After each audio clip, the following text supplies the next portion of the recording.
Today's Monday, October 18th, 2021, coming up on Roland Martin Unfiltered on the Black Star Network. The first African-American to ever be appointed chairman of the Joint Chiefs of Staff. The first the first black national security advisor, Colin Powell, died at the age of 84. We'll pay tribute to him. We'll also detail his amazing legacy. There also were some speed bumps along the way. We'll also hear from him. From my interview with him, we talked 10 years ago when he was honored by the NAACP. In Georgia, it is the first day of the trial for the three white men accused of chasing down and killing the unarmed black jogger Ahmaud Arbery. We'll take a look at how jury selection went today. This month marks the 55th anniversary of the Black Panther Party. Tonight, we'll have two former leaders of the Kansas City Black Panther Party who fled the U.S. to talk about the organization's history and if anything has really changed in the last half decade. Also, great news for a Newport News, Virginia family reunited with one of our black and missing we highlighted last week. Folks, it's time to bring the funk on Roland Martin Unfiltered on the Black Star Network. Let's go. He's got it. Whatever the biz, he's on it. Whatever it is, he's got the scoop, the fact, the find. And when it breaks, he's right on time and it's rolling. Best believe he's knowing. Putting it down from sports to news to politics. With entertainment just for kicks, he's rolling. It's on go, go, roll, y'all.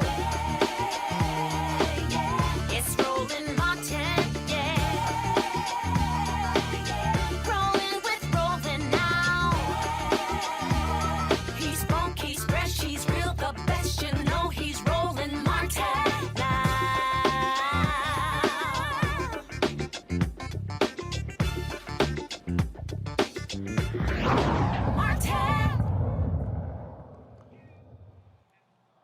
Hundreds of potential jurors were packed in a South Georgia courthouse as jury selection began for the three white men accused of murdering Ahmaud Arbery.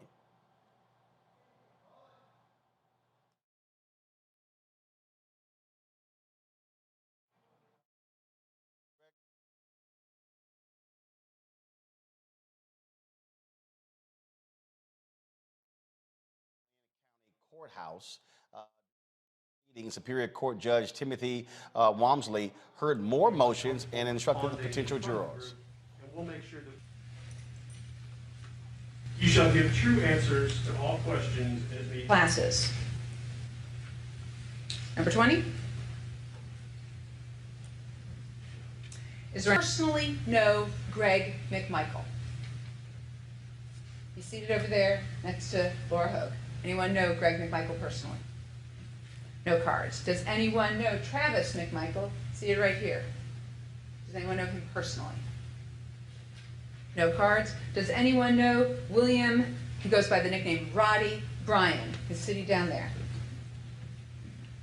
Anyone know Mr. Bryan? All right. All right.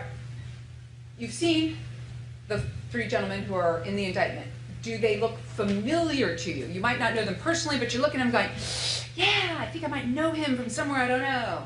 Anybody feel they are familiar?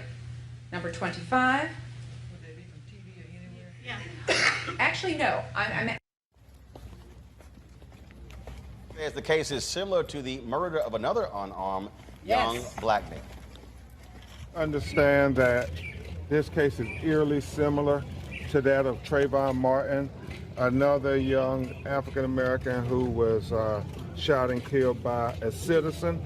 The difference between Trayvon Martin and Ahmaud Arbery is there's video in Ahmaud Arbery, and we expect full justice for Ahmaud Arbery.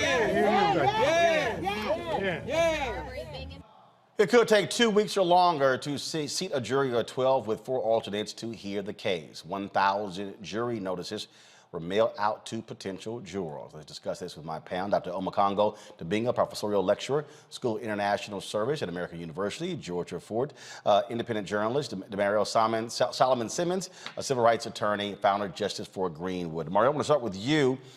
This is obviously going to be a trial that many people are going to be paying attention to. They'll be examining every aspect of this. And there was so much that happened in this particular case here. It even got us to this point. Yeah, no question. Thanks, Roland, for having me on once again. I'm glad to see so many of my friends and people I work with, like Ben and Barbara Arwan down there in Georgia, representing and supporting the family of Ahmaud Arbery. You know, this is going to be a tough case, even though we've seen video. We've seen other cases where video has been very clear and we still didn't get a conviction. But I'm very pleased to see down there that they got rid of the DA who was involved in this conspiracy to cover up the crime of the murder of Ahmaud Arbery. I've been involved in jury selections many, many times. This is not going to be an easy opportunity to find an impartial jury because everyone, it's a small town, everyone has heard about this case. But if they put on the evidence the way they should and the way the judge has been ruling, you know, they tried to bring in Ahmaud Arbery's mental issues that they said he had. They said he had some minor criminal background, things that were completely irrelevant. But this judge has kept it out. And if they keep this on what actually happened, that these individuals accosted this young man who was unarmed and shot and killed him, hopefully, and they should be convicted for first-degree murder. Georgia, again, we've seen so many other cases, so many other stories that we've covered. Obviously, we saw the case of the officer who killed George Floyd there in Minneapolis, with the Walter Scott case as well. I mean, this is different because it's not involving a police officer, but it is involving someone who used to work with law enforcement, and that's part of the problem, how they frankly tried to cover this thing up to keep from bringing these folks to justice. Correct. Roland, I think it's very interesting that Jackie Johnson was indicted. It's the first time I've ever heard of an attorney being indicted for their role in a cover-up. So it will definitely be interesting to see what type of evidence comes forth in this trial that shows, especially with McMichael, because I believe he was the one who used to work for the attorney who allegedly or is accused of asking officers to not make any arrests. And then obviously they had to move forward with those indictments after the video evidence was brought forth. But just like in the George Floyd case, it is going to be a very grueling trial. We're going to go through weeks of having to look at different video evidence and just testimony that is traumatizing for our community to continuously have to relive these narratives of our Black men being hunted down and killed by either law enforcement or other white folks in community, quite frankly, who feel like they have the authority to uphold the law and take matters into their own hands. But I'm hopeful that, like we saw in the Derek Chauvin trial, I was one of two journalists in the courtroom when he was sentenced. I'm hopeful that they'll be able to find a jury that can bring forth justice for Ahmaud's family. Of course, what we saw here on Macongo, as Demario said, this effort to try to create this negative portrait of Ahmaud Arbery, and others are making the mistake. This is not the Ahmaud Arbery trial. He is not on trial. It is the three white men who killed him. They are on trial. Absolutely, and I think you brought up several important points already that Attorney Crump also brought up, is that number one, this is not about what police have done. This is similar to Zimmerman and Trayvon Martin, and people are so quick to try to equate this as another style police case a la George Floyd. And it's great that we're differentiating between that, because that's extremely important. And then when you talk about people calling this the Ahmaud Arbery trial, we have to realize at the end of the day that this is extremely problematic in terms of the timing that people are using to choose to bring up information about Ahmaud Arbery, because a jury has not been selected yet. They have not been sequestered right now. So this information that is coming out, it's making its way to potential jurors who are going to already have this information. So I think that the defense is doing this on purpose, to go off of what Demario was saying, and I think that they're really being slick about it. I'm glad that we've had a judge who's made some good decisions to date. I'm also a little bit concerned about the makeup of whoever was involved in that jury selection, because I think everybody who you showed in that video was white, and there was one Black woman in the far corner. So that gives me a little bit of concern as well. And so, yeah, we have to make sure that people realize this is not the Ahmaud Arbery trial. These guys did not know anything about his status or probation or anything when they decided to execute him. And really, at the end of the day, it comes down to making sure that we don't let that narrative stick. You know, look, Demario, we talk on this show a lot about voting and about voter suppression. Well, people have to understand, if you're not a registered voter, you don't get to be a part of jury selections. You don't get a jury notice. The two go hand in hand. No, it absolutely goes hand in hand. And a lot of times, and I'm always advocating for this, and I'm Roland, I know you are, is a lot of times our people will get a jury notice and they say, hey, get me out of jury duty. I get that call all the time from my friends and professionals, and I'm saying, no, we need to show up, because it makes a big difference to have just one Black face in the jury room. It makes a big difference on the deliberations and what may happen. And that's why it's important for us to be involved at every step of the political process, registering to vote, voting, and showing up when it's our time to do our duty. Well, is the point there, Georgia, that we keep emphasizing that, and yeah, folks, oh my goodness, here comes the jury, but then a jury notice, a jury summons, but then they complain when something happens. Yeah, well, I'm not sure if you still have my audio here, but Yeah, we got you. We got your audio.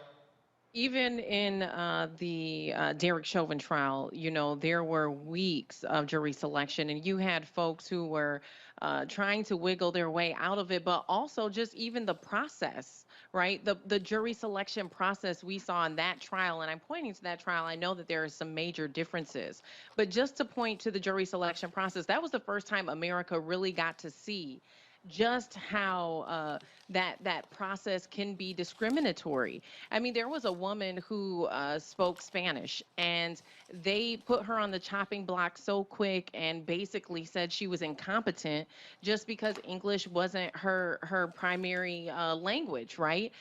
That shouldn't be the reason why somebody is disqualified. And so, as we look at these trials more and more, as they're televised and more visible across our country, we also need to be examining the process in which jurors are selected so that we can have an inclusive process that allows everybody a chance to sit on that jury and ultimately decide, you know, and I mean, think about how critical that role is to our citizenship. Well, again, it's the thing is trying to get people to understand why all of these things are connected. We talk about connecting the dots, and so voting and voter registration is tied directly to a number of issues: who we elect as DAs, who we elect as judges, but also who gets these jury summons. And so that's why we emphasize this a whole lot. We're trying to get our people to understand that. Got to go to break. When we come back, we're going to talk about Supreme Court addressing the issue of qualified immunity. That is next on Roland Martin Unfiltered, right here on the Black Star Network.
Betty is saving big holiday shopping at Amazon. So now, she's free to become Bear Hug Betty.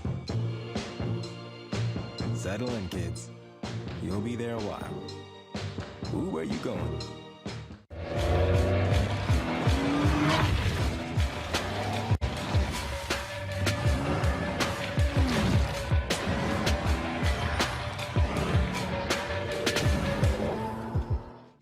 What's up, everybody? It's Godfrey, the funniest dude on the planet. Hey, I'm Taj. I'm Coco. And I'm Lily. And we're SWV. What's up, y'all? It's Ryan Destiny, and you're watching Roland Martin Unfiltered.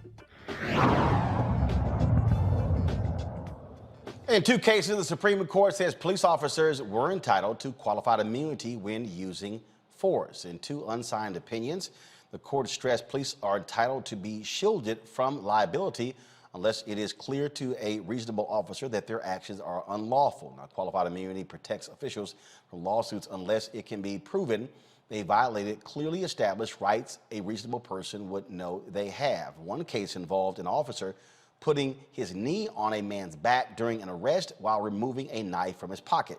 In the other case, two officers shot and killed a man after he appeared to threaten them with a hammer. Now, police reform advocates have called for an end to qualified immunity, arguing it insulates officers from accountability for wrongdoing. DeMario, when you look at these cases here, it speaks volumes, if you will, to this balance that we're trying to strike. And again, police officers, I mean, they want to protect, they want to keep this in, but the bottom line is here.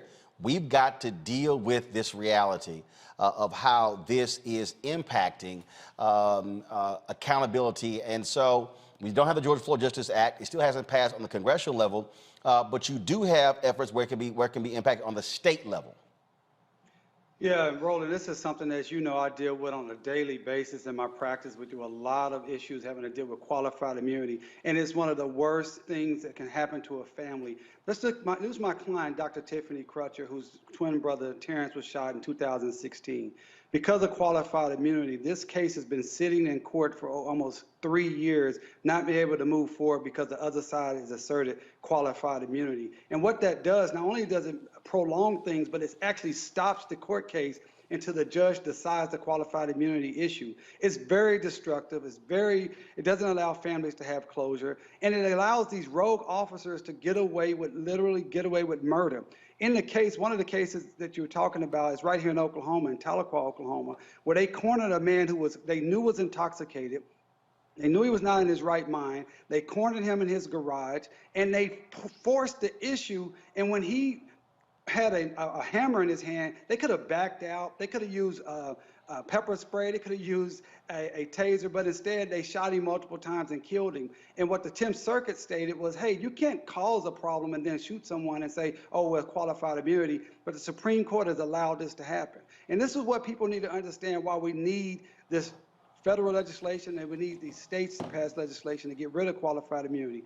It's not in the statute. It is a court-created law that was created by the courts back in the early 1980s when civil rights attorneys were able to use 1983 legislation to finally hold officers accountable. This is a big impediment to accountability and justice for people who are brutalized by the state. It must end, it must end, it must end, and we must do everything we can to make sure it happens. This is something, Georgia, again, that we have to deal with. In Maryland, the governor, Larry Hogan, Republican, he vetoed the repeal of the Bill of Rights. It was overwritten by the Maryland legislature. That's one of the areas there. Now, obviously, they want to see action on the federal level, but people can still move on the state and local level. We can't hear you, Georgia. All right, hold on one second. I still can't hear you. We'll get your audio straight. Okay, so hold tight 1 second. I'm going to go to Omakongo, and then we'll come back to you. Omakongo? Yes, can you hear me? Yep, we got you. Go ahead. Okay, awesome. Well, I think that when we look at these situations and in cases like this, my main problem when I see this right now is that this is like a sign of things to come, which I think can be very scary. And really, at the end of the day right now, I'm glad is what Demario was talking about in terms of there's other ways we can get around this, because we have to fight every single day just to make sure that the basics are taken care of. And one of the challenges we see right now is that these police don't care about de-escalation techniques. They don't care about fully engaging with the community. And we're going to get more situations like this.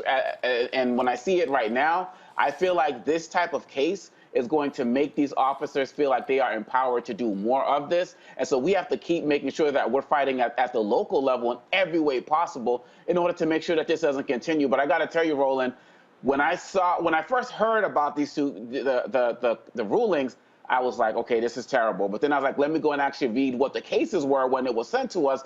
And I'm like, wow, these are basic interactions that happen with us every day. And now they're going to feel like they can get away scot-free with a lot of this. And it's a really scary time right now. Georgia. Yeah, I mean, I would just echo that. I think even here in Minneapolis, we're seeing the aftermath of community trying to figure out what is the best way to move forward with the police department that's currently being investigated by the Department of Justice. And so that is one thing that makes me hopeful, that the DOJ is not only investigating the Minneapolis Police Department, but also investigating Louisville, where Breonna Taylor was killed. But what really concerns me is the recent loopholes that we have learned about here. When you have, whether it's sheriffs or police officers who are deputized to serve on a federal task force, they actually do not have to wear body cameras. And we learned about that in June when Winston Smith was fatally shot by a U.S. Marshal. And we were told that there's absolutely no body camera footage of this incident at all. How can that be in 2021? When we've already gone through this, and it is recommended best practices that law enforcement agencies utilize body camera footage for transparency and accountability. But yet and still, there are these loopholes that we're just now learning about. And so we have to move to a place as a country where we're not reactive. We're not waiting until another Black man is killed before we decide, oh, we need to change these laws. We should be taking these measures proactively before someone is killed. You know, this is again one of those issues that is at the center of this debate, if you will, DeMario, this battle going back and forth, and these unions are going to fight like crazy to ensure this does not get removed. No question, unions, because they don't want their officers to have accountability. That's why, I mean, obviously we're all advocates for body cams and different type of training, but at the end of the day, it's just like basic second 2 to 4 year old. If there's no accountability, if they can get away with it, they will do it. And what we've seen now, and it's been really frightening over the last few years, is we've seen video after video after video, and people still do it. They know they have videos on. Last week, Roland, we talked about the officer who kicked the man in the face in Indianapolis. That guy knew he had a body cam on. He still did it because he feels like he can get away with it. So I would encourage everyone that's listening right now, reach out to your city councilor, your county commissioner, and your state representative and tell them to repeal qualified immunity within their state. Colorado's done it as a state. New Mexico has done it. New York City has repealed qualified immunity. So even though we don't have it on a federal level, we must continue to attack qualified immunity. It is the single biggest impediment to police accountability that is out there right now. They can kill people, beat people, steal money. They had a case in Fresno last term at the Supreme Court where these 2 officers literally stole hundreds of thousands of dollars from an individual, and the Supreme Court said, well, it wasn't, it's clearly established law that they did not have the right to steal this money. They literally stole money from a citizen, and the Supreme Court said qualified immunity protected them from prosecution, from being sued. And that's what we're up against, and that's why it's so imperative. Absolutely. All right, folks, got to go to a break. We come back. One of our Black and Missing return home safely. Also have headlines up next right here on Roland Martin Unfiltered, the Black Star Network. Don't forget, folks, you can download the app. More than 18,000 folks have done so. Our goal is to get to 50,000 by December 31st, by the end of December. So please download on your Apple iPhone, Android phone, Roku, Android TV, Amazon Fire TV, Xbox, and Samsung as well. You can, of course, support Roland Martin Unfiltered as well by joining our Bring the Funk fan club, where every dollar you give goes to support what we do. Cash App, $RM Unfiltered. PayPal is R Martin Unfiltered. Venmo is RM Unfiltered. Zelle is RolandSMartin.com. Roland at RolandMartinUnfiltered.com. I'll be right back. Oh, that spin class was brutal. Well, you can try using the Buick's massaging seat. Oh, yeah, that's nice. Can I use Apple CarPlay to put some music on? Sure. It's wireless. It's something we all like. Okay, hold on. What's your Buick's Wi-Fi password? Buick Envision 2021. Oh, you should pick something stronger. That's really predictable. That's a really tight spot. Don't worry. I used to hate parallel parking. Me too. Hey. Really outdid yourself. Yes, we did. The all-new Buick Envision, an SUV built around you, all of you. Once upon a time, there lived a princess with really long hair who was waiting for a prince to come save her. But really, who has time for that? Let's go. Feeling myself. I'm feeling She ordered herself a ladder with Prime one-day delivery, and she was out of there. I'm with some hood girls looking back at it, and a good girl in my tax bracket. Now, her hairdressing empire is killing it. And the prince, well, who cares? Prime changed everything. I'm Bill Duke. This is Diala Riddle. What's up, y'all? I'm Will Packer. I'm Chrisette Michelle. Hi, I'm Chaley Rose, and you're watching Roland Martin Unfiltered.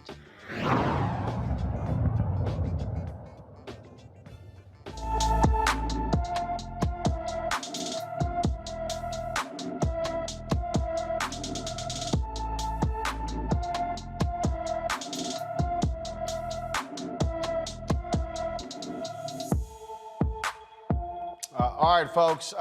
Every day, of course, we feature someone who is black and missing on this show. Many of their stories do not get the attention that is needed. Lakira Pitt-Goldsmith, she has been missing since November 27, 2018 in Montgomery, Alabama. Her grandmother saw her getting out of her boyfriend's car, but she never made it back into the house.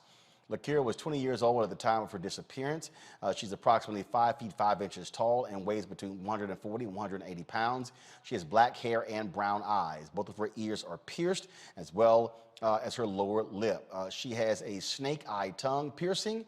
When Lakira went missing, she was wearing a black velvet knee-length dress, a silver rhinestone choker necklace, silver rhinestone earrings, and a silver lip ring. She also had blonde hair extensions with black roots.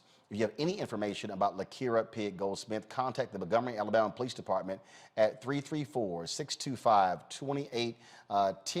That's 334-625-2810. Now, here's an update on a story that we told you about last week. 30-year-old Tynesha Taylor, she has been found. She's been missing for more than a month. She had been reunited with her family and is in good health. She, of course, was found missing out of Newport News, Virginia, and she's been found safe and is with her family. And so we certainly are glad to hear about that news. And so we're going to do one of these stories every single day, folks, because, again, those things are critically important. Folks, in Philadelphia, they become the first major city to ban police officers from pulling over drivers for low-level violations like broken taillights. The driving equality bill passed by the Philadelphia City Council will stop officers from using traffic stops as a precursor to search vehicles. In 2019, black folks accounted for 43% of the city's population, 72% of vehicle code violation stops. Less than 1% of those stops resulted in illegal weapons or drug seizures. Let me say it again. 72% of all vehicle code violations in Philadelphia were involving African American. Less than 1% of those stops resulted in illegal weapons or drug seizures. Congo, this is something we showed the video last week several, actually we did several videos that it happens all the time. Walter Scott, that was a taillight. Case of the brother there in Minneapolis, where the officers go, Dante, what? Traffic stop. I mean, we can go on and on how many times traffic stops have resulted in the death of African Americans. And so this is a great move by the City Council of Philadelphia. I really commend the City Council of Philadelphia for what they're doing. And you can go even outside of this to situations with stop and frisk in New York. Whenever there's any type of policy that allows the police to interact with civilians, the majority of the cases are always going to be affecting us. Same thing we saw with Ferguson when they did a study a while ago. And other cities need to follow suit with this. These basic interactions should not cost us our lives, illegal searches, or other types of issues. You're talking about 43% and over 70% of the people stopped. We need more of this. We talk a lot about, and again, this is an example of what happens from what we were talking about in the last segment, of when you're proactive instead of reactive and not just waiting for the next case to happen. And so other cities need to, I would love to see that happen in places like DC, in my hometown of Boston, Massachusetts, because really at the end of the day, we need more of this. And it's another example of what people can be doing on the local level while this federal government is still dragging its feet on every part of legislation having to deal with police interactions with black people, which is extremely frustrating. Georgia, this is one of those examples, again, for people who are watching, and it's amazing to me how many times we have to reiterate this, when folks focus on, oh my goodness, Congress is not acting, Biden's not doing anything, and I keep saying, you can impact criminal justice reform, you can impact mass incarceration, you can impact all these issues, not just in Washington, D.C. City councils, county governments, state legislatures, they can all take action. This type of law passed by the city council is important because in other cities, DAs have announced they are not going to prosecute these cases. This is the city council ordering the cops, do not do it. Yeah.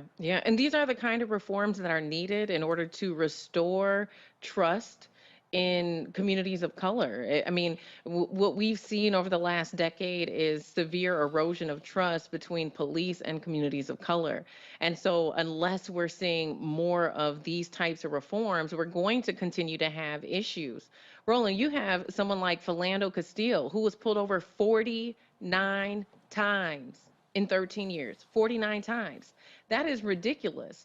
And so I think that this is a huge step in the right direction. But, you know, even here, we're approaching a huge vote that's coming up on November 2nd, where you have some folks who are looking to seriously abolish the Minneapolis Police Department. And even going back to folks like Angela Davis, civil rights icon Angela Davis. I remember hearing her say that reforming the police is like reforming slavery. And at one point in time, before slavery was abolished, there were serious conversations about reforming slavery, and that sounds absurd, right? And so she drew that parallel here in a city where they are drawing blueprints of what a new public safety department could look like. But I think that on a local level, if you're seeing more police departments get real serious, and I mean real serious about their commitment to reform and adapting a model like this, we might actually be able to salvage our police departments in this country. You know, DeMario, the thing that I think is hard for people to come to grips with is that we have given so much leeway and allowed police officers to frankly, do whatever the hell they want. In the next segment, we're going to talk about the 55th anniversary of the Black Panther Party. Everybody forgets the Black Panther Party was founded initially to protect black citizens from police abuse. The thing, and so a lot of people just don't quite get it when we're talking about how pervasive this is, and this type of law is important because, tell me this, if a cop does pull somebody over and it results in some sort of action, now from this point forward, isn't that an unlawful act since the city council has outlawed it? Absolutely, and it shows a good basis to bring forward your civil suit, but hopefully that these cops will listen to and follow the law. And this is what's important about this. Number one, there's never been trust between law enforcement and the black community because we know what they're about. They're about oppressing us. There should be, anybody that's listening right now, you do not want to have any interaction with the police, period, point blank. And so anything that stops you from having interaction with the police is a good thing, number one. Number two, it is important for city councils, county commissioners, and mayors of cities to take control and control their police departments. We cannot rely upon a police department to reform itself. It's not going to do it. Here in Tulsa, we had to fight really, really hard to get our city councils to finally understand that they do have power, they can pass legislation, and we want to look to this Philadelphia model as a model we want to bring here to Tulsa and around the country.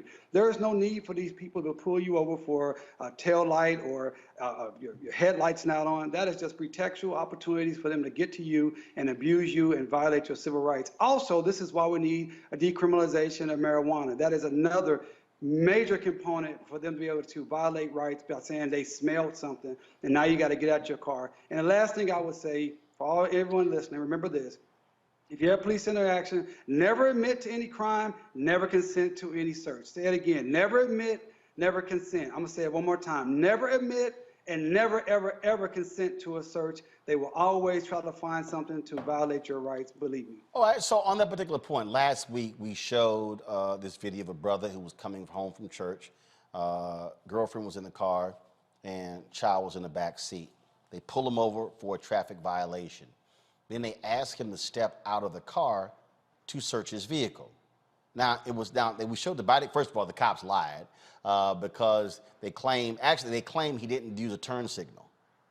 Well, on the body camera footage, it showed he did use a turn signal. But in that case, they literally they rummaged through everything in the car.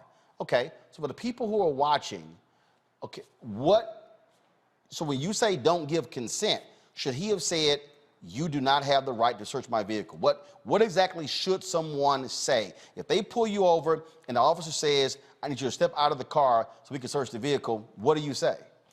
Okay, first of all, I don't know what your state law may say about getting in and out of your car, so you have to check that. But your constitutional federal right is that you can deny or object to a search, and you should always say no. I don't care if they say we're going to send you here and bring out the dogs. I don't care if they say we can get a warrant. Say no, because if you give them the opportunity and you say yes to a consent, then they can utilize that in court against you. But if you say no, then you can have an opportunity to get whatever they found. If they find something, to have it kicked out of court. So you never, ever, ever want to give consent. Under zero circumstances do you give consent. Under zero circumstances do you want to even give I'll just take it a step further, blow a alcohol DUI test. Say no. If they got to take you to jail, say no, because it will be used against you.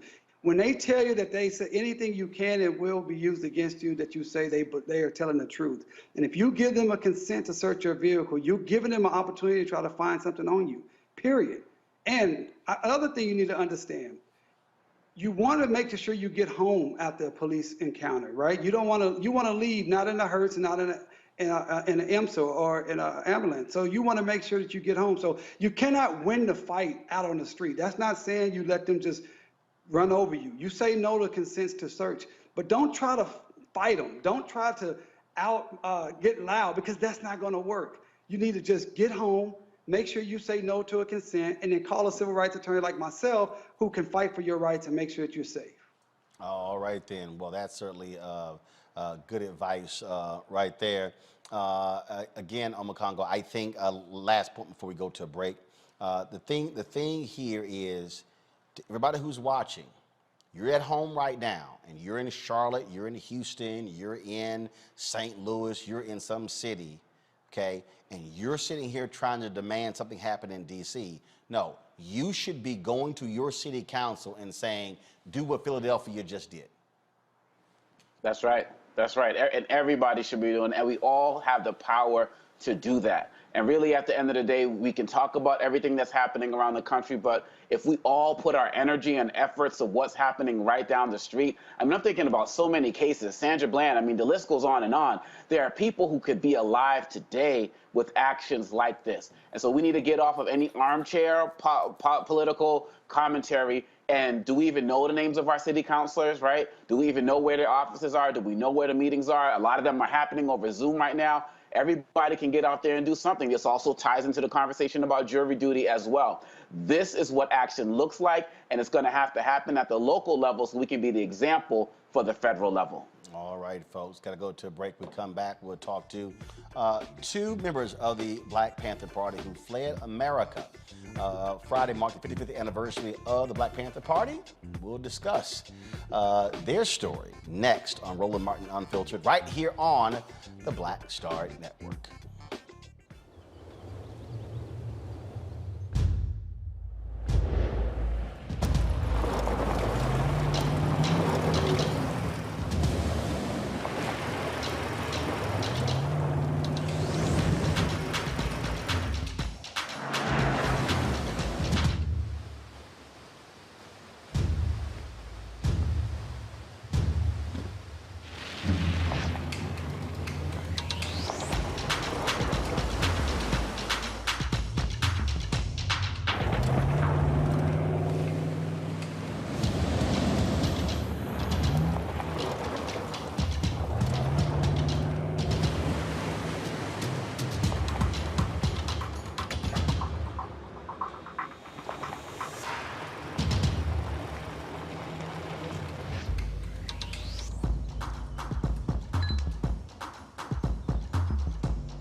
Maureen is saving big holiday shopping at Amazon, so now she's free to become Maureen the Merrier. Food is her love language, and she really loves her grandson. Like, really loves. Time to be smart. Roland Martin's doing this every day. Oh, no punches! Thank you, Roland Martin, for always giving voice to the issues. Look for Roland Martin in the whirlwind, to quote Marcus Garvey again. The video looks phenomenal, so I'm really excited to see it on my big screen. Support this man, Black Media. He makes sure that our stories are told. See, this difference between Black Star Network and Black-owned media and something like CNN. I got to defer to the brilliance of Dr. Carr and to the brilliance of the Black Star Network. I am Roland with Roland all the way. Honored to be on a show that you own. A black man owns the show. Folks, Black Star Network is here. I'm real revolutionary right now. Roland was amazing on there. Stay black. I love y'all. I can't commend you enough about this platform that you've created for us to be able to share who we are, what we're doing in the world, and the impact that we're having. Let's be smart. Bring your eyeballs home. You can't be Black-owned media and be scared. You dig?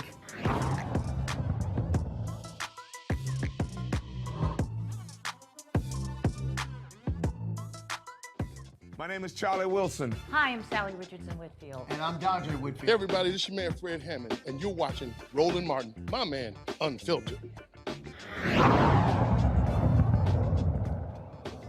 The Black Panther Party, originally called the Black Panther Party for Self-Defense, was founded by college students Bobby Seale and Huey P. Newton October 15th, 1966 in Oakland, California. Friday marked the 55th anniversary of the Black Power political organization. Considered one of the most revolutionary yet dangerous groups in America, of course, by the FBI in America. Of course, they had chapters all over the country and the world. Yet America was also scared of African Americans claiming self-defense. And so it was J. Edgar Hoover and COINTELPRO, the federal government, state legislatures, also cities as well, that targeted the Black Panthers, saying they simply would not allow them to grow in power and influence. Well, two of the Kansas City Black Panther Party founding members, Pete O'Neill, who is out of Tanzania, and his wife Charlotte Hill O'Neill, who's in Kansas City, they join me now on the show. Glad to have both of you here. First and foremost, Pete, you're there in Tanzania. Why? I am, sir. Because I've been in exile for 51 years. And my wife and I, my lovely wife and I, have been able to maintain and continue the work and the efforts of the Black Panther Party here. We have built a community center that is internationally known. We have raised children. We have educated people in the arts, English, computers. Our works are legion. And I have to give a lot of credit to that, to my lovely wife sitting there next to you. How you doing, babe? I'm doing great. Good to see you. Good to see you, too. So, Pete, you said you're in exile. Why? What happened? Because I had an ongoing beef with the chief of police in Kansas City, Clarence Kelly, who later replaced J. Edgar Hoover as the director of the FBI. I went to Washington, D.C.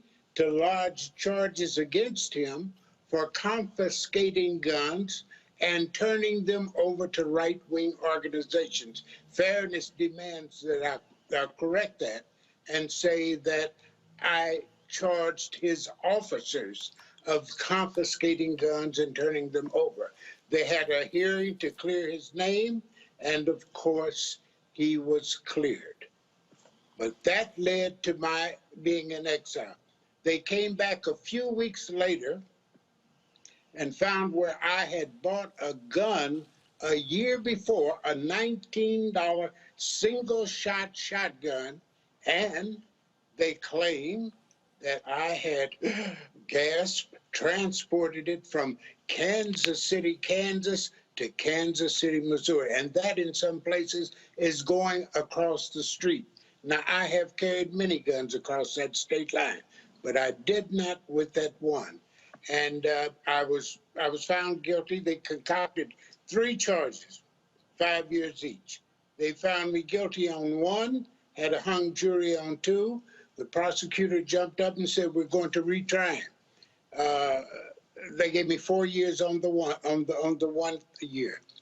I've never said this publicly. I'm going to do this now.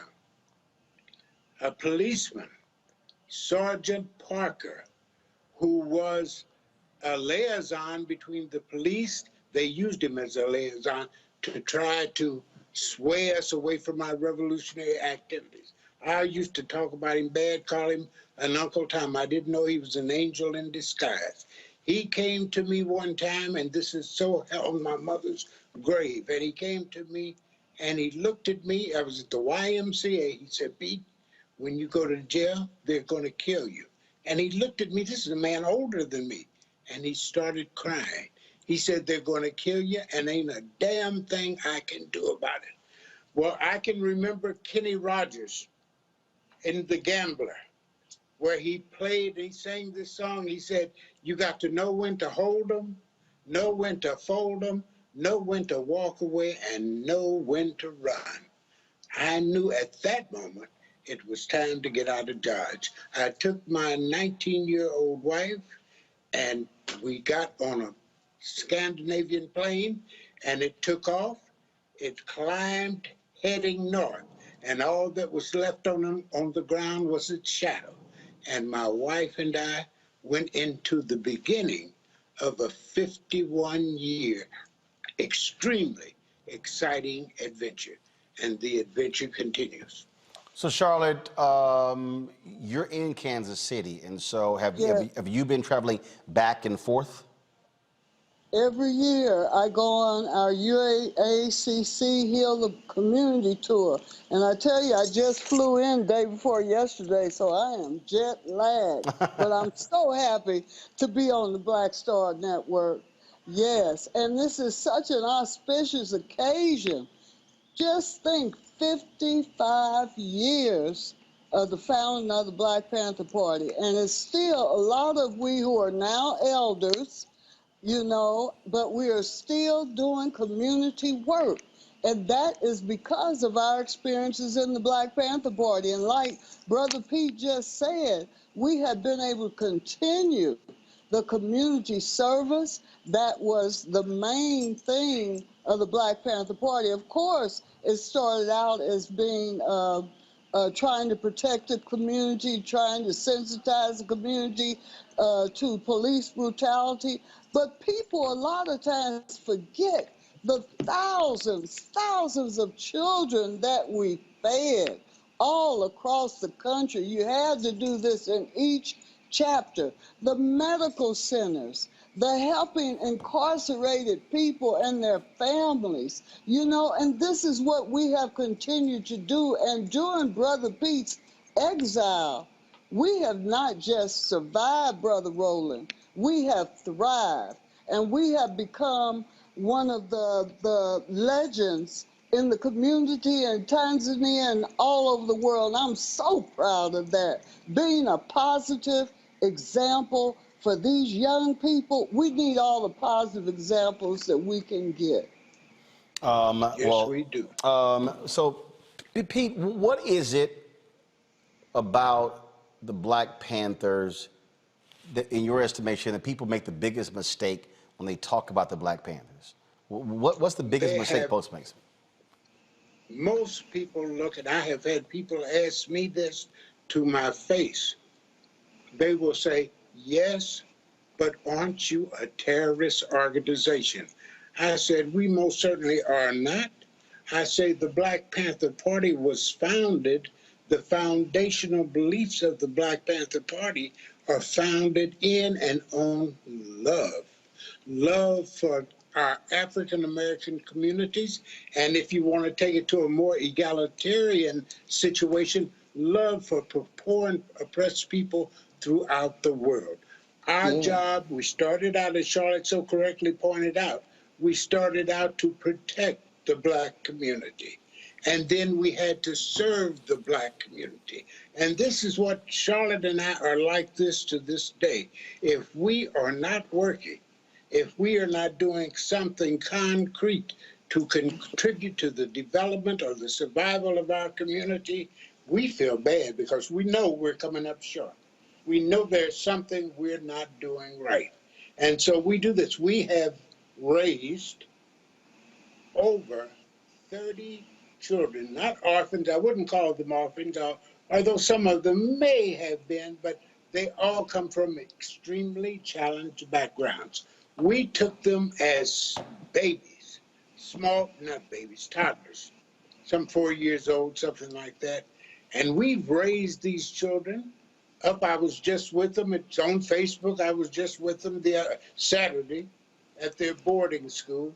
And they're getting ready, they're young adults getting ready to enter into the world. We did this, and we did it not in the name of Pete and Charlotte O'Neill. We did it as members of the Black Panther Party. And we are known throughout the world for this type of work. We've had some notable people come here. My cousin is Congressman Emmanuel Cleaver. He's been out here. Sean Penn, the actor, has been out here at our place. Jude Law, the actor, has been here. What we need to do now is get some of our good folks of color, more of them, to come out here and see what we're doing and see how they can join hands with us and become involved in the very good work that we're doing. I'm telling you, this woman here that I'm married to, someone referred to her correctly as being angelic. She is, and I don't want to take up too much time on this, but it's just simply the truth. She's an extremely good woman, and she's had such a positive effect on me that it makes me so proud. I wake up in the morning and look in the face, look at my picture in the mirror, I say, I'm not as bad as I was yesterday. And it's in due to a large part because of this woman right here. Telling you the truth, brother. You know, I'm telling you, I'm from the streets. I have no reason to lie to you, no gain whatsoever. That is just hardcore truth.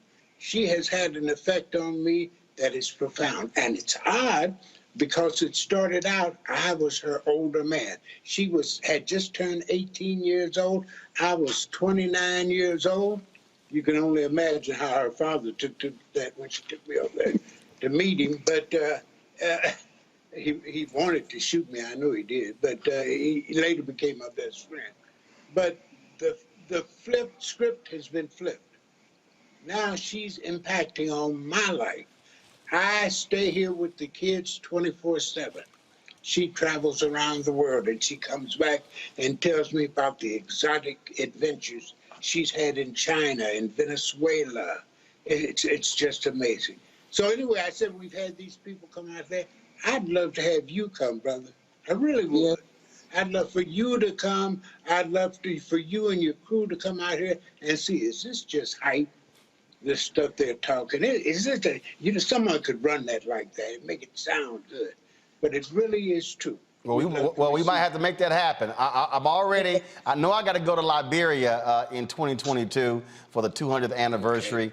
And so they're trying to get me to come back to Ghana, and the Senegalese folks, the Nigerian folks will come. So we might have to make that a part of the trip. I'm going to get a quick question from each one of my panelists before we go to a break, because we're doing our Colin Powell tribute.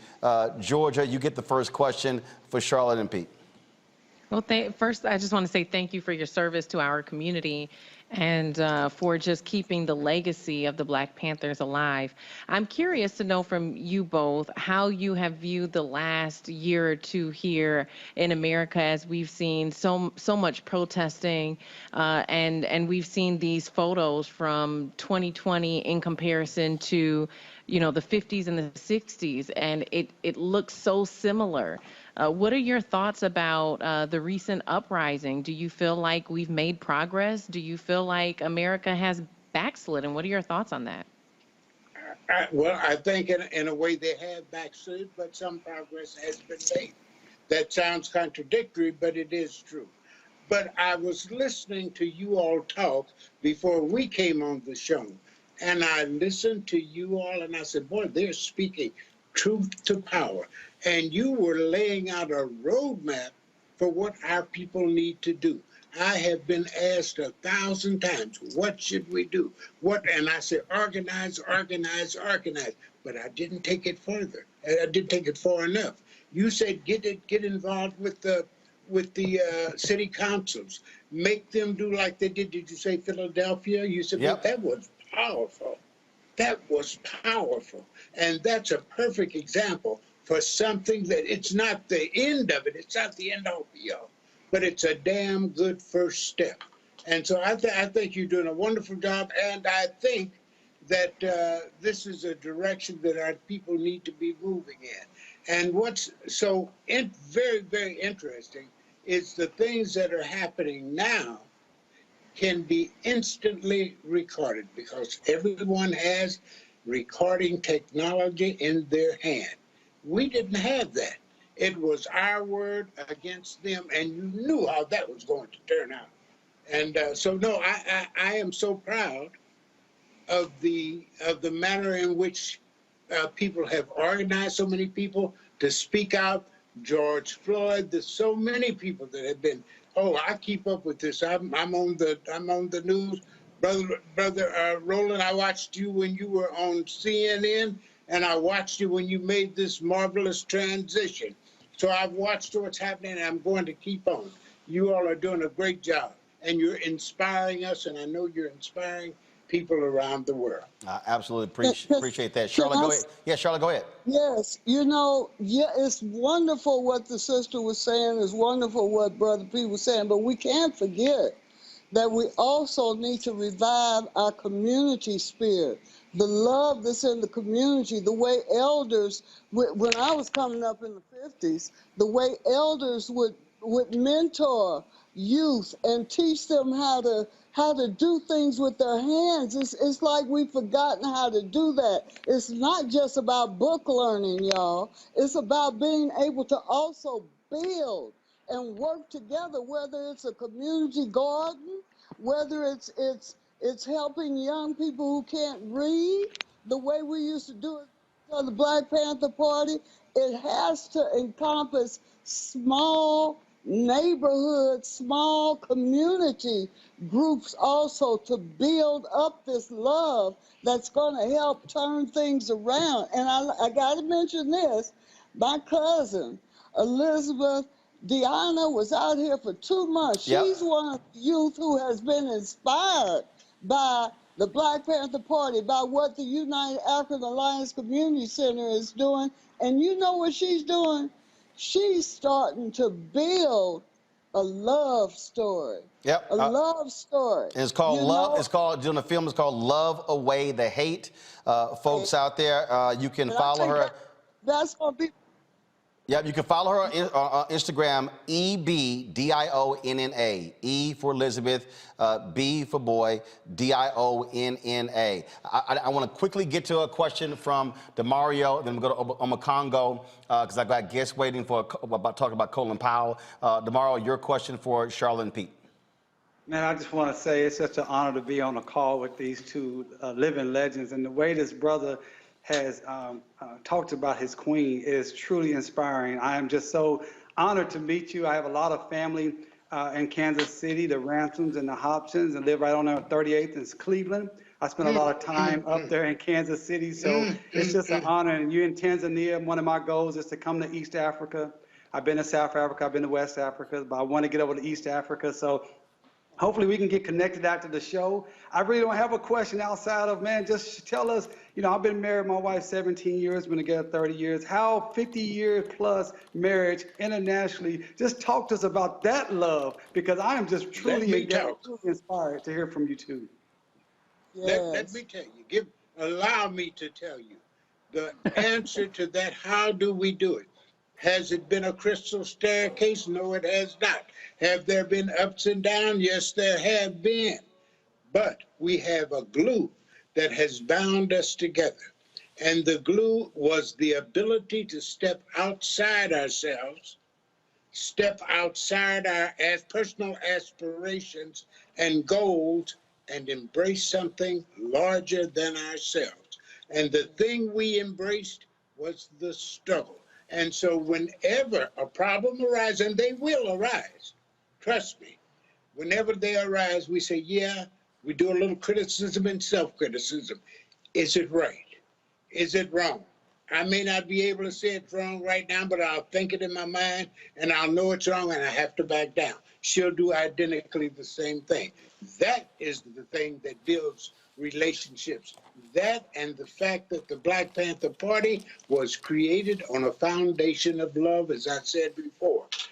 I would be remiss and I would not be able to live with the shame were I not to mention political prisoners. You all, while we're talking about what to do, we've got to get these people out of jails that have been languishing and suffering for 30 and 40 years for crimes that were made up by COINTELPRO. We all know it was. We all know COINTELPRO still exists. Ed Poindexter in Omaha, Sundiata, all of these, and the names are too numerous to mention. We need to do something for these people. This is what I'd like to leave with you. I'm charging you. I'm doing everything I can. I'm thousands of miles away. My wife and I, we talk about political prisoners whenever we have an opportunity to. You all are in the trenches. You've got to do something. You've got to do it. I'm actually running short of time. Charlotte, I want to give you a final comment. I can't get your question on Congo. I'm so sorry. But Charlotte, you can go ahead and give your final comment.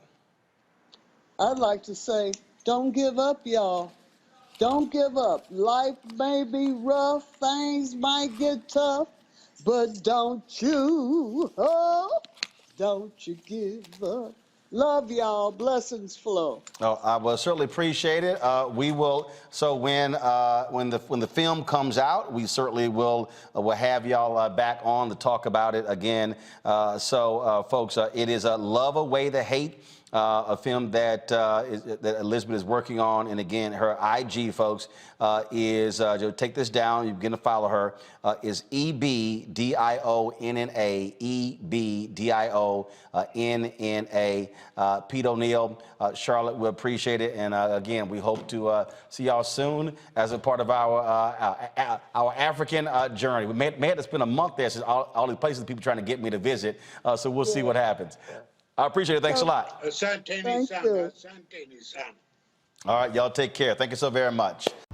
Oh, that spin class was brutal. Well, you can try using the Buick's massaging seat. Oh, yeah, that's nice.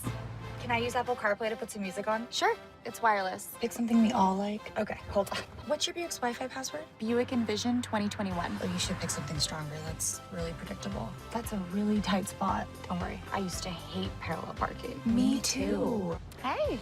Really outdid yourself. Yes, we did. The all-new Buick Envision, an SUV built around you, all of you. Once upon a time, there lived a princess with really long hair who was waiting for a prince to come save her. But really, who has time for that? Let's go. Feeling myself. I'm feeling She ordered herself a ladder with Prime one-day delivery, and she was out of there. I want some hood girls looking back at it and a good girl in my tax bracket. Now, her hairdressing empire is killing it. And the prince, well, who cares? Prime changed everything. But I'm back at it and I'm feeling myself.